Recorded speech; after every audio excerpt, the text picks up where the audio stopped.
ஆசீர்வதிங்க. கேட்குற ஒவ்வொரு உள்ளத்தையும் நீ போட்டு அதன்படி ஆசீர்வதிங்கப்பா. கடத்தில் ஒப்பு கொடுக்கிறோம். ஆசீர்வதிங்க. இயேசு கிறிஸ்துவின் மூலம் கேட்கிற பிதாவே, ஆமென். ஹல்லேலூயா, ஹல்லேலூயா. எபிரேயர் 11ஆம் அதிகாரத்துல 10, 11 நம்ம வாசிக்கலாம்.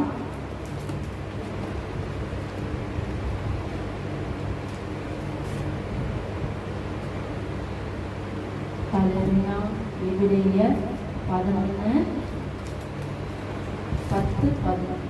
11ஆம் அதிகாரத்துல 10, 11 வாசிக்கலாம். ஏனெனில் தேவன் தாமே கட்டி உண்டாக்கின அஸ்திபாரங்களுக்குள்ளே நகரத்துக்கு அவன் காத்திருந்தான். யார் காத்திருந்தார்? பவுல் தீர்க்கதரிசி சொல்றாரு, முன் பிதாக்கள் யாரு? ஆபிரகாம் சொல்றாரு. தேவன் ஆபிரகாம அழைக்கும் போதே அவரிடத்துல ஒன்றுமே இல்லை, ஒரு விசுவாசம் உள்ள தகப்பனா இருந்தார். அல்லேலூயா. ஆபிரகாம் என்றா அவர் பாருங்க, அவர் வாழும்போது எத்தனை ஜனங்கள் இருந்திருக்கும், ஆனா அவருடைய மனக்கண்ணு மாத்திரம் திறந்திருக்குன்னா பாருங்க. இப்போ அவங்க என்ன செய்யறான்? ஆண்டவருக்குள்ள இசைந்திருக்கிறார். அல்லேலூயா. இப்போ ஆண்டவருடைய வார்த்தையில விசுவாசம் வைத்திருக்கிறார். ஆண்டவர் சொல்றாரு, நீ போ, அந்த தேசத்தை விட்டு நீ போ, நான் காட்டுகிற தேசத்துக்கு போன்றாரு. அந்த தேசத்துக்கு போறதுக்கு அவர்கிட்ட அங்க ஒரு சொந்தமும் இல்லை, ஒண்ணுமே இல்லை. ஆனா தேவன் சொன்ன இடத்துக்கு நம்ம போவோம் அப்படின்னு அவர் என்ன செய்யறாரு? காத்திருந்தார். பாருங்க, ஏனெனில் தேவன் தாமே கட்டி உண்டாக்கிற, ஆண்டவர் நமக்காக கட்டி உண்டாக்கிற அஸ்திபாரத்துக்குள்ள நகரத்துக்குள்ள என்ன செஞ்சார்? போகிறதுக்கு காத்திருந்தார். இல்லையா? இப்போ இன்றைக்கும் நம்ம பாருங்க, அவருடைய அஸ்திபாரத்துக்குள்ளதான் நம்ம இருக்கோம். நமக்கு அவர் அஸ்திபாரமா பாதுகாப்பா இருக்கிறார். அல்லேலூயா. எந்த சூழ்நிலை இருந்தாலும் நம்ம இடறி விழுறோமா? இல்ல. நமக்கு 1000 கஷ்டம் வருது, 1000 தொல்லை இருக்குது. எல்லாம் கஷ்டம் வந்தாலும் நம்ம ஆண்டவர் விட்டு எங்கன்னா போறோமா? அப்போ ஆண்டவருடைய பிள்ளைகள் அவருடைய அஸ்திபாரத்துக்குள்ள என்ன செய்யறாங்க? பாருங்க, நம்ம தாங்கக்கூடிய ஒரு அஸ்திபாரம், ஒரு கட்டடத்துக்குள்ள எப்படி அஸ்திபாரம் முக்கியமா இருக்குதோ, அதுல செங்கல், கல்லு எல்லாம் போட்டு, சிமெண்ட் எல்லாம் போட்டு அந்த அஸ்திபாரத்தை உண்டாக்குறாங்களோ, தேவன் நமக்கு அது போல பலனுள்ள ஒரு அஸ்திபாரமா இருக்கிறார். அல்லேலூயா. அப்ப பாருங்க, 11வது வசனத்தை நாம் படிச்சோம்னா, விசுவாசத்தினாலே சாராலும் வாக்குத்தத்தம் பண்ணின உண்மையுள்ளவர் என்று எண்ணி கர்ப்பம் தரித்து பலன் அடைந்து வயது சென்றவளாய் இருந்தும் பிள்ளை பெற்றார். அல்லேலூயா. அப்ப பாருங்க, ஒரு பக்கத்துல அவங்களுக்கே விசுவாசம் இல்லாம போயிருக்கும். அல்லேலூயா. அதனாலதான் ஆண்டவர் 100 வயசு பிறகு அவங்களுக்கு குழந்தைய கொடுத்தாரு. அல்லேலூயா. அப்போ சாராளுக்கு என்ன இருக்கும்? விசுவாசம் இல்லாம இருக்க. என்னடா, நம்ம வயதானி கிழவியா இருக்கிறோமே, நமக்கு ஆண்டவர் வாக்குத்தத்தம் பண்ணி உனக்கு ஒரு குழந்தை வரும்னு சொல்றாரு அப்படின்னு அவள என்ன செஞ்சிருப்பா? விசுவாசம் இல்லாம இருந்திருப்பா. அப்ப பாருங்க, அவங்களுக்கு நாட்கள் ஆக என்ன ஆகுது? விசுவாசத்தை ஆண்டவர் உண்டு பண்ணுகிறார். அல்லேலூயா. அப்ப பாருங்க, அவங்களுக்கு தன்னால மனுஷன் இருந்த பலன் எல்லாம் அற்று போன நிலைமை பாருங்க. எல்லா சூழ்நிலையும் அற்று போயிடுச்சு. அவங்களுக்கு சரீரத்துல பலனே இல்லை. மனுஷன் செய்யக்கூடாத பெரிய அதிசயமான காரியம் நம் தேவன் செய்வார். அல்லேலூயா. மனுஷனுக்கே முடியாத காரியம், எந்த சூழ்நிலையும் முடியாது. அந்த நிலைமையில எல்லாம் அற்று போச்சு. ஆனா அந்த இடத்துல ஆண்டவர் இறங்குறாரு. அல்லேலூயா.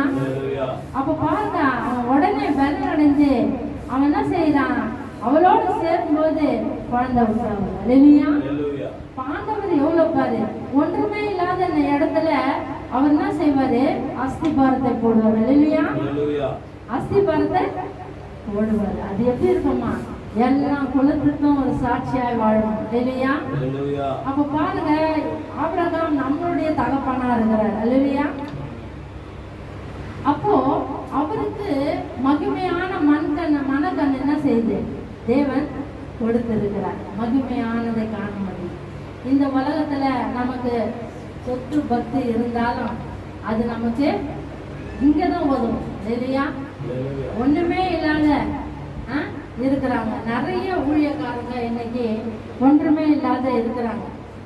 அப்பப்போ ஆண்டவர் கொடுக்குறத சாப்பிட்டு ஏழ்மை நிலைமையிலேயே அவங்க காலத்தை ஓட்டுறாங்க. ஆனாலும் அவங்களுக்கு என்ன ஒரு தைரியம் இருக்குது, தேவனிடத்துல எனக்கு பொக்கிஷம் இருக்குது, இல்லையா? அவரு மேல எனக்கு பொக்கிஷத்தை சேர்த்து வைக்கிறாரு. பூமியில எல்லாம் அழிஞ்சு போயிடும், நமக்கு இங்க இருக்கிற இதுவே தேவையில்லை. நமக்கு ஆண்டவர் சொல்றாரு, நாளை தினத்தை குறிச்சு கவலைப்படாதீங்க, அதன் காலத்தில் நான் நேர்த்தியா செய்வேன். அப்ப நம்ம எதுக்கும் கவலைப்படக்கூடாது. காசு இல்லைன்னா கவலைப்படக்கூடாது, எது இல்லைன்னா கவலைப்படாது. ஆண்டவர் நடத்துவார், அல்லையா? இந்த விசுவாசம் மனக்கண் நம்மளுக்கு கொடுத்திருக்கிறார், அல்லையா? கொலோசியர் 1ஆம் அதிகாரத்துல 27வது வசனத்தை நாம் படிக்கலாம்.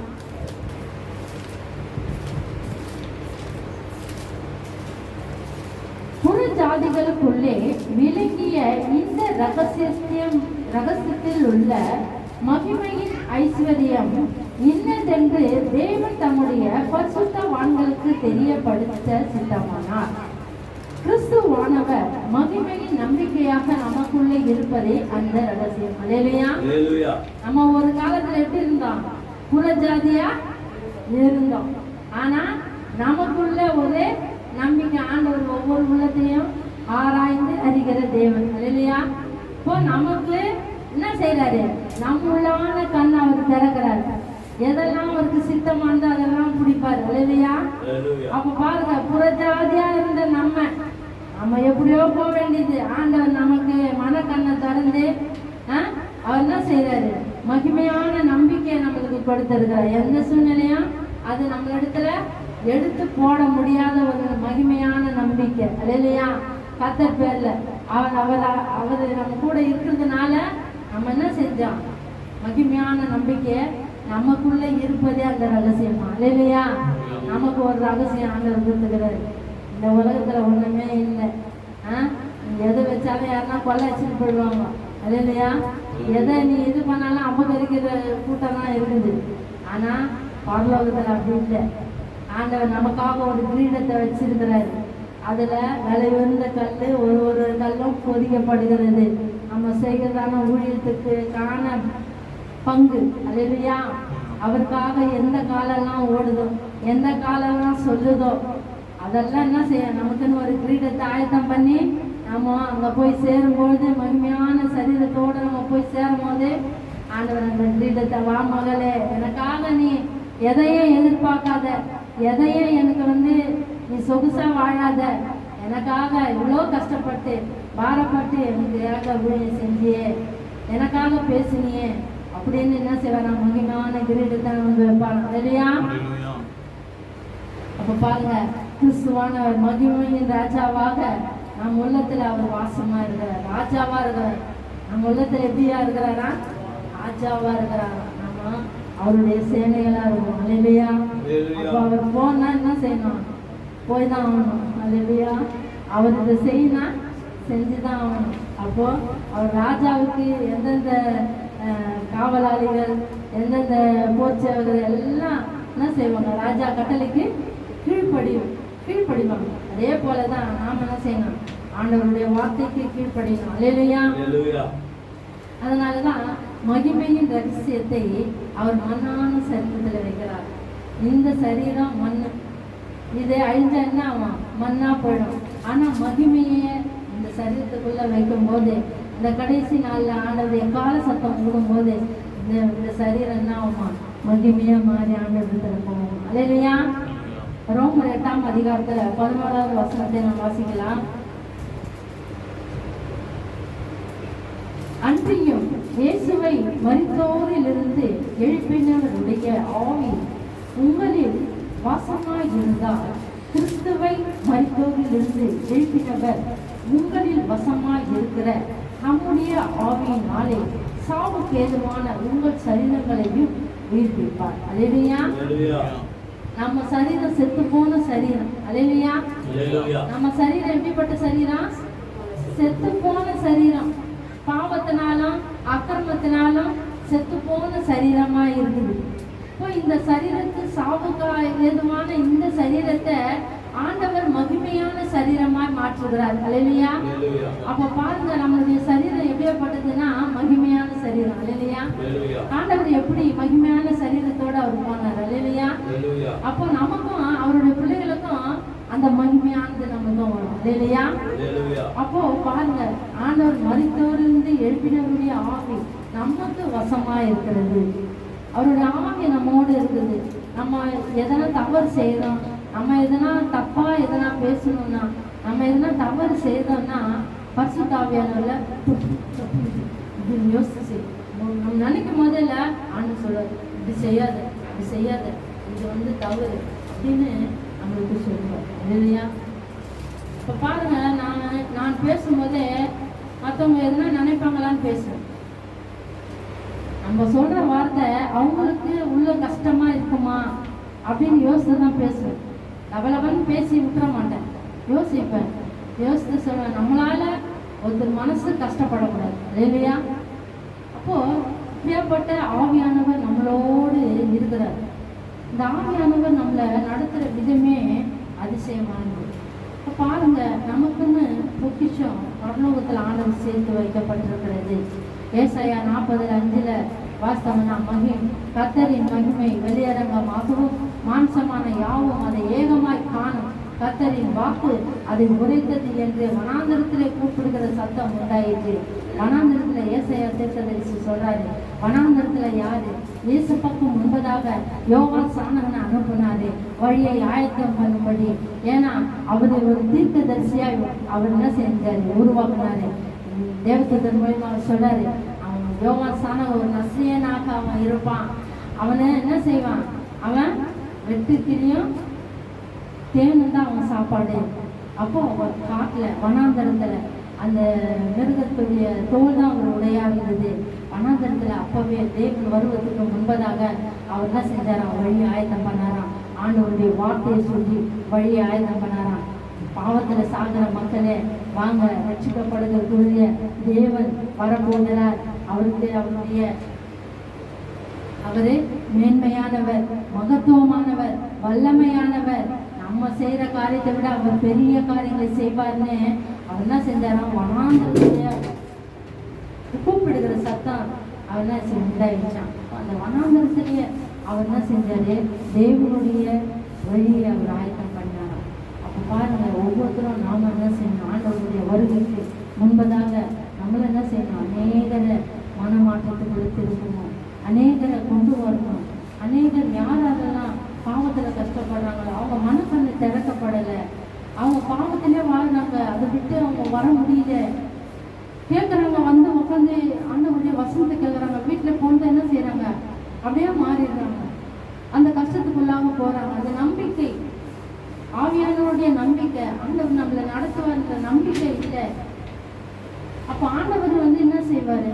நீ நம்பிக்கை வச்சு விசுவாசம் வச்சதான் உன்னுடைய நிலைமையை அவர் மாற்றி போடுவார். இல்லையா?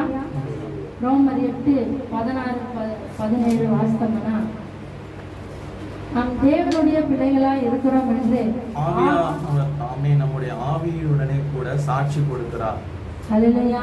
நம் பிள்ளைகளால் சுதந்திரமாமே, தேவனுடைய சுதந்திரமும் கிறிஸ்துவுக்கு உடன் சுதந்திரமாமே. கிறிஸ்துவுடனே கூட நாம் மகிமைப்படும்படிக்கு அவருடனே கூட பாடுபட்டால் அப்படியாகும். ஹல்லேலூயா. கிறிஸ்துவோடே நம்மளோடு கூட பாடு. ஹல்லேலூயா. நம் தேவனுடைய பிள்ளைகள் என்று ஆவியானவர் தாமே நம்முடைய ஆவியுடனே கூட சாட்சி கொடுக்கிறார். ஆவியானவர் நமக்குள்ளே இருக்கிறார். ஹல்லேலூயா. நமக்கு தேவ பிள்ளைகள் என்று சாட்சி கொடுக்கிறார். என் பிள்ளைய பார்த்து சோதிச்சு பாரு, யாருன்னா வழி விலகுறாங்களா பாரு அப்படின்னு. இந்த பிள்ளைகளுக்கு எவ்வளோ சோதனை வருதுதான், வேதனை வருதுதான், துன்பம் வருதுதான். ஆனாலும் நம்மள ஆண்டவர் என்ன செய்யறாரு? சாட்சியாக நிறுத்துகிறார். இல்லையா? எந்த காலத்திலையும் நம்ம மாறப்போகிற ஆட்கள் இல்லை. இல்லையா? ஆண்டவரை விட்டு விலகாதவர்கள் நம்ம கிடையாது. இல்லையா? ஏன்னா மகிமையின் பொக்கிஷத்தை மனக்கண்ணாக நமக்கு திறந்து வைத்திருக்கிறார். இல்லையா?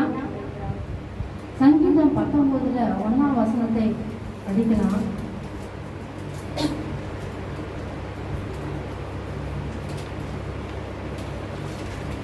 வானங்கள் தேவனுடைய மகிமையை வெளிப்படுத்துகிறது, ஆகாய விரிவு அவருடைய கரங்களின் கிரியையை அறிவிக்கிறது. அநேக மக்கள் இந்த பூமியில வாழ்றாங்க, ஆனா வல்லமையா இதை படைச்சது யாருன்னு அவங்க தெரியாம இருக்காங்க. அல்லேலூயா.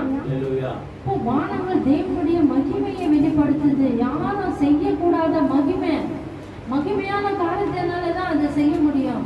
அவர் வல்லமை உள்ளவர், பராக்கிரமசாலியானவர். அவரால் செய்ய முடியாத காரியம் நம்மளால ஒன்றும் செய்ய முடியாது. நம்மளால முடியாத காரியம் அவர் செய்வார். அல்லேலூயா. இப்போ வானமும் பூமியும் நமக்கு சாட்சியா இருக்கிறது. இந்த பூமியில ஒரு நிலநடுக்கம் வந்தா பாருங்க, அநேக விழுந்து என்ன செய்யறாங்க, பெரிய பில்டிங் கூட என்ன செய்யுது, சரிஞ்சு விழுது. அப்போ இந்த பூமியில ஒரு அதிர்ச்சினால நம்ம என்ன செய்யறோம், பாதி ஜனங்கள் செத்து போகுது, மீதி ஜனங்கள் நசுங்கி போகுது. இப்படியாப்பட்ட காரியம். அப்போ ஆண்டவருடைய பார்வையில நம்ம புழுவும் பூச்சியுமா இருக்கிறோம். இல்லையா? இந்த புழு பூச்சிக்கு நமக்கு எவ்வளோ ஒரு கோபம் இருக்குது, நமக்கு எவ்வளோ பேச்சு இருக்குது, நமக்கு எவ்வளோ ஒரு திமிர் இருக்குது. நம்ம யாருக்கும் அடங்காதவர்களா நம்ம என்ன செய்யறோம், இருக்கிறோம். அப்போ ஆண்டவர் சொல்றாரு, வானங்களே தேவனுடைய மகிமையை வெளிப்படுத்துகிறது. ஆண்டவர் இருக்கிறார், பெரியவர் இருக்கிறார், நமக்குள்ளே வாசம் செய்கிற ஆவியானவர் இருக்கிறார். அவர் வானங்களே அவர் என்ன செய்யறாரு, உண்டாக்கினவர், மகிமையார் உண்டாக்கினவர். ஆகாய விரிவு அவருடைய கரங்களின் கிரியை, அவர் கரங்களால் அவர் செய்தாராம். இல்லையா? நம்ம கூட கிரியை இல்லாதது செத்ததுன்னு சொல்றோம். இல்லையா? அநேகருக்கு பேச்சை நம்ம பேசிட்டு நம்ம போயிடுறோம். ஆனா நம்ம கரங்களால செய்யணும். இல்லையா? உதவி செய்ய அற்றவர்களுக்கு நம்ம என்ன செய்யணும், உதவி செய்யணும். உதவி முடியாதவர்களுக்கு நம்ம என்ன செய்யணும், உதவி செய்யணும். இப்படியாப்பட்ட சூழ்நிலை ஆண்டவர் நமக்கு நம்பிக்கையின் ஐஸ்வர்யத்தை நமக்கு வைத்திருக்கிறார். இப்போ பாருங்க, வானங்கள் தேவனுடைய மகிமையை வெளிப்படுத்துகிறது. இன்னைக்கு அநேக நம்ம வானத்தை பார்க்கும் போதும் பூமியை பார்க்கும் போதும் சர்வ வல்லமை உள்ள தேவனை இருக்கிறாருன்னு நம்ம என்ன செய்யணும், விசுவாசிக்கணும். ஆண்டவர் சொல்றாரு, இதற்கெல்லாம் நீங்களே சாட்சி. ஏன்னா அதுல நம்ம வாழலாம். வானத்துல இருந்து மழை கொட்டினா நம்ம வாங்கிக்கிறோம்ல, அப்போ விளைச்சல் வருது, அறுக்கிறோம். அப்போ ஆண்டவரை பார்க்குறோம். விவசாயெல்லாம் பார்ப்பாங்க, அவங்கவுங்க என்ன செய்வாங்க, அவங்கள நினச்சி அப்போ மழை வரணும் ஆண்டவரே அப்படின்னு சொல்லுவாங்க. அப்போ என்ன ஆகுது, மழை வருது. ஏன் மழை வருது? ஆண்டவர் வச்சிருக்கிறாரு, மேலோகத்திலையும் தண்ணீரை வச்சிருக்கிறாரு, பூமியிலும் தண்ணீர் வச்சிருக்கிறாரு. அப்போ வானத்திலும் பூமியிலும் தண்ணீரை வெவ்வேறாக பிரித்தேன்றார். இல்லையா? அப்போ இந்த மனுஷனுக்கு தேவை என்ன, பயிர் விளைய சூரியன் வேணும், தண்ணி வேணும். இதெல்லாம் ஆண்டவர் பராக்கிரமசாலியானவரா இருந்து மேல அடக்கி வச்சிருக்கிறார். இல்லையா? தண்ணீர் எப்படி வச்சுக்கிறாரா, அடக்கி வச்சிருக்கிறார். இல்லையா? இப்போ பாருங்க, விவசாயிகளும் இதை யோசிக்கணும். ஆண்டவர் இல்லாம நமக்கு மழை வராது, ஆண்டவர் இல்லாம இந்த பயிர் விளையாது, ஆண்டவர் இல்லாம இந்த அறுவடை அறுக்க முடியாது. அப்போ ஆண்டவர் இல்லாம நம்ம ஒரு காரியம் செய்ய முடியாது. இல்லையா? நம்ம இன்னைக்கு எழுந்து வருவது ஆண்டவருடைய சுத்த கிருபை தான். இல்லையா? நம்ம படுத்தோம்னா என்ன செய்வோம், ஒரு இடத்துல ஏந்துக்க மாட்டாங்க. இல்லையா? ஆனா ஆண்டவர் நமக்கு ஜீவனை கொடுத்து என்ன செய்யறாரு, அழகா அவரை தேடும்படி, அவரை சொல்லும்படி அவர் என்ன செய்யறாரு. தேவன் மகிமையாய் வரும்போது நம் நித்தியமான பரலோக மகிமைக்கான நம்ம ஆயத்தமா இருக்கணும். அவரை சந்திக்க போற நாள் நம்ம வெக்கப்பட்டு நம்ம பாவத்தினால நம்ம உடை கருகி போய் இருக்கக்கூடாது. அவருடைய பரிசுத்தமாய் அவருடைய மகிமையின் ஐஸ்வர்யத்தை நம்ம காண போறன்ற ஒரு நித்தியமான ஒரு வாஞ்சையோடு, நித்தியமான ஒரு நம்பிக்கையோடு அவர் நம்ம கூட இருக்கிறதுனால நிச்சயமாக ஆண்டவர் வருகைக்கு நம்ம ஆயத்தமா போவோம் என்ற சாட்சியோட நம்ம வாழணும். இல்லையா? கண்களை மூடி செவிப்போம். ஆண்டவர் நமக்கு மனக்கண்ணை திறந்து வைத்திருக்கிறார். அதுவும் அற்பமா இல்லை, தெய்வ பிள்ளைகள் என்று அறிகிற அறிவின் சாட்சியாக நம்பிக்கையாக நமக்குள்ள வாசமா இருக்கிறார். இல்லையா? ஸ்தோத்திரம் அப்பா, தகப்பனே, நன்றி நன்றி நன்றி நன்றி ஆண்டவரே. நன்றிப்பா, ஸ்தோத்திரம் ஸ்தோத்திரம்.